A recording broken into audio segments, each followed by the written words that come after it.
Hi class. Now let's see if the third time is a charm and I can get this to work for us. So we're on chapter 1. This is what your book will look like, lifespan development. There are a few areas that people who study development focus on, and one of the first is physical development. The area of physical development looks at how our brains, nervous systems, muscles, sensory capabilities, all those things that tend to be genetic, biological, how do those influence how we develop and grow? It also looks at our environment. What is our physical environment and how does that impact us? The next is cognitive development. Cognitive development focuses on our intellectual abilities, how we learn, how our memory works, how we problem solve, and our intelligence. It again looks at both genetic, biological, and environmental forces. Personality and social development has the insights of what are the relationships around us, how do these relationships that we are a part of help us to develop into who we are now. So within the lifespan development, once again, your book covers lifespan prior to birth to death. We're only going to cover prior to birth to adolescence, but your book covers it all. So some of these slides will incorporate that. We're going to cover prenatal period, infancy and toddlerhood, middle childhood, and adolescence. Each theorist has a different age range for what they consider infancy and toddlerhood or middle childhood. I'm not quizzing you on that, so don't worry about it. Just notice that they differ. So there are common beliefs that there are influences in what helps us in our development. One would be called history-graded influence. And those are things that occur because something happened. 9/11 is a good example of how development in New York City during that time period may have changed or altered the typical development of a child. Right now, COVID-19 would be considered a history-graded influence. Age-graded influences are things that a specific group of people experience at the same time. So puberty and menopause are two examples. Socioculture graded influences are things in where your culture helps to shape who you are. Right now, there is a huge unrest for people of color. Prior to this and right now, that would be considered a sociocultural graded influence.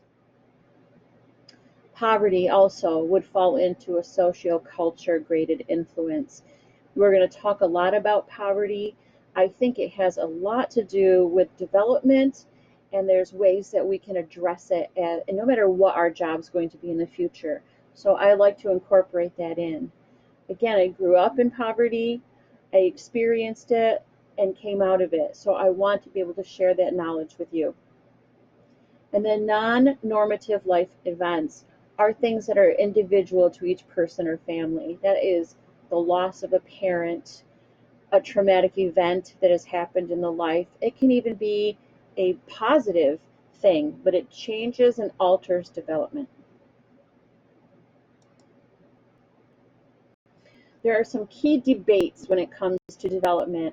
You're going to see this as we talk about certain theorists.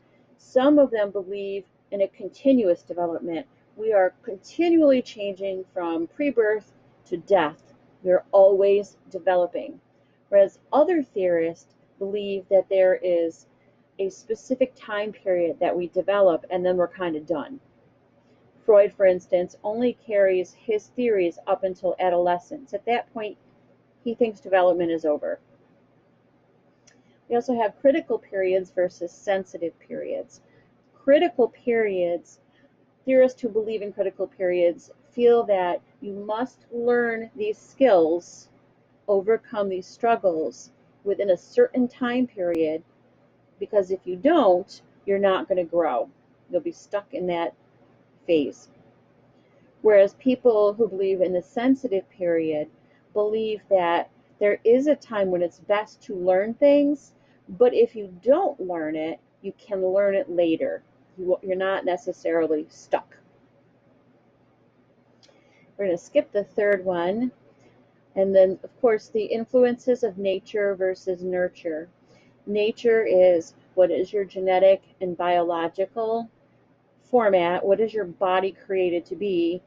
Nurture is who around you, what are you exposed to that helps you to grow physically, cognitively, and socially. You will hear theorists that combine the two together. I think that there's a nice middle ground for that one. This is just a slide kind of emphasizing what I just said, so I'm not going to say it again. All right, so what is a theory? A theory is a thought, a guess, predictions. It is what a person has watched and seen and witnessed, and then they pull together this guess on why they think behaviors are happening. It is not factual necessarily. Almost always in psychology, a theory is based on just thoughts, not scientific backing. In psychology, scientific backing is pretty hard to do, so theories tend to stay theories for life. And then we're going to talk about which theorists go through lifespan development. So the major six are psychodynamic, behavioral, cognitive, contextual, humanistic, and evolutionary. We are actually going to cut evolutionary out because it doesn't come into play much in the book. If you want to read about it or have questions about it, please let me know. But for time's sake, we're going to cut that one out. These are just some keywords you're going to see coming up within each theorist. They tend to have their own keywords or words that tie to them. So this is just an example of some of them. The key thing to remember when we're talking about these theories and perspectives is that some of them are old and some of them are new. Some of them are based off of inaccurate information and some of them are not. It is perfectly okay to say, I accept this piece of what this theorist says, but I don't accept this other part. That's perfectly okay to do. I do it all the time. There's certain things that I can look at and say, yes, that makes a lot of sense, and other things I say, no, that doesn't make any sense to me. So you're allowed to do that too. Okay, so the first person that we're going to talk about, the first group we're going to talk about is psychodynamic, also called psychoanalysis if it's tied to Sigmund Freud. Freud has the belief system that we all have unconscious forces in our bodies. We have traumas and memories and conflicts in our body that cause us to act and do the things that we do. We're not aware necessarily of those unconscious forces, but they are in charge of our life. He also creates psychosexual stages of development. So we're going to look in a few slides, we're going to compare him to another psychodynamic theorist. So the other one we have is Erik Erikson. Erik Erikson took a lot of Freud's work and then built off of it. He found some issues he didn't like about Freud's work, and so he built some more. And his specific theory is called psychosocial, whereas Freud's is psychoanalytical, analyzing what's inside of us. Erikson's is more psychosocial.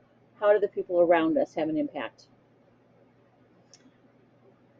He also has 8 distinct fixed universal stages and believes that there's a crisis and a conflict that needs to be resolved at each stage.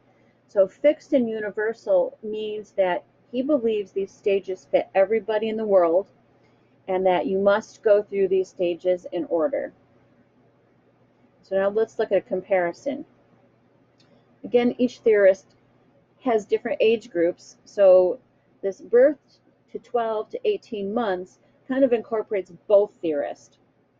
For Freud, he believes that's when children are in an oral stage.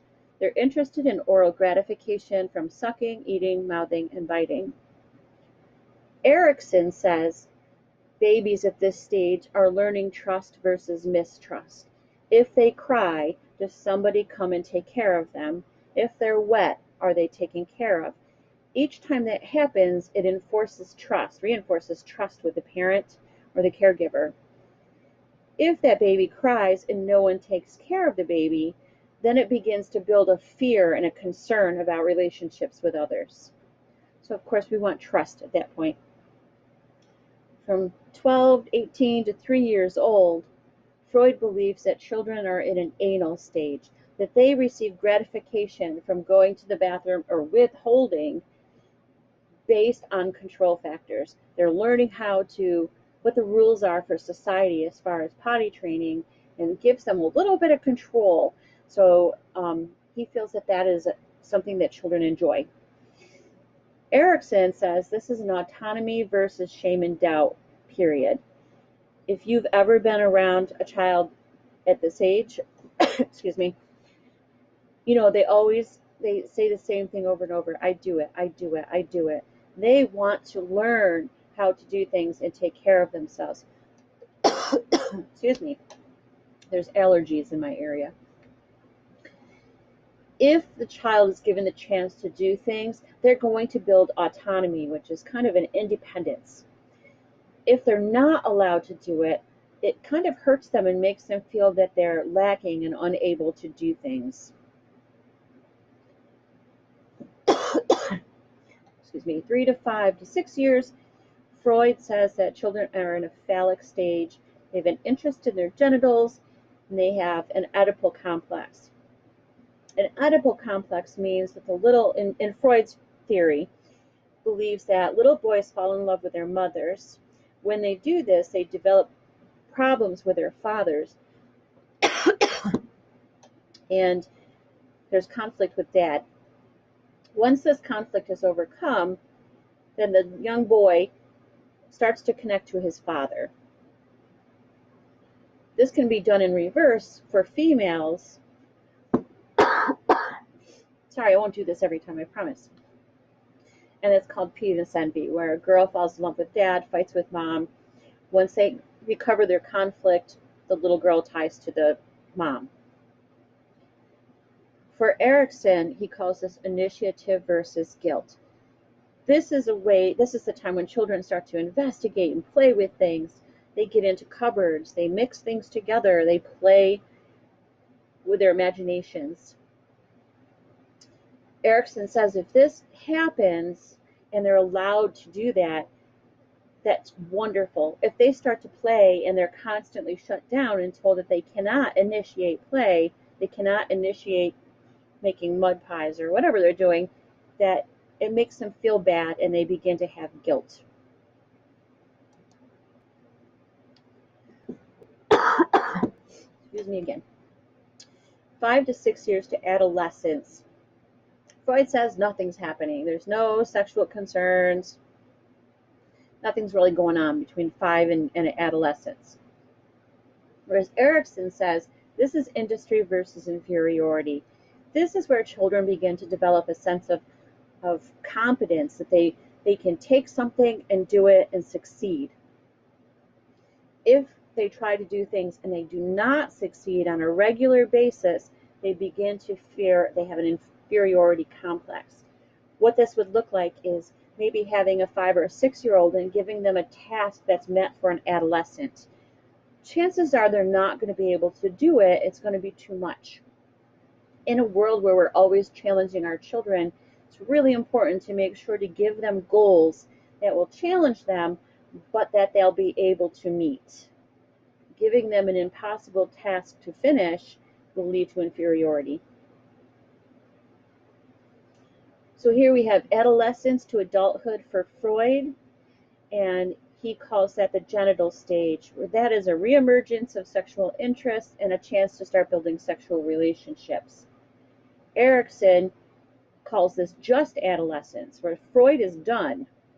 Erikson has a few more. We're not going to finish all of Erikson's because we're stopping at adolescence, but Erikson's last stage is identity versus role diffusion. And that's where children and adolescents begin to be aware that they're unique, that they have knowledge, and that there's roles, people have expectations of them. The positive spin on this is if a child can fit into those roles and expectations while keeping their identity. I think mostly of the transgender children, if the child is born female and all these female roles and expectations are put on them, but they feel male, that's going to cause a conflict or role diffusion. They're not going to feel right. And then Erikson goes on to have a few more stages. You can look at them. They will not be on the test. I think right now I'm going to end this video and I'll pick it up for the second video.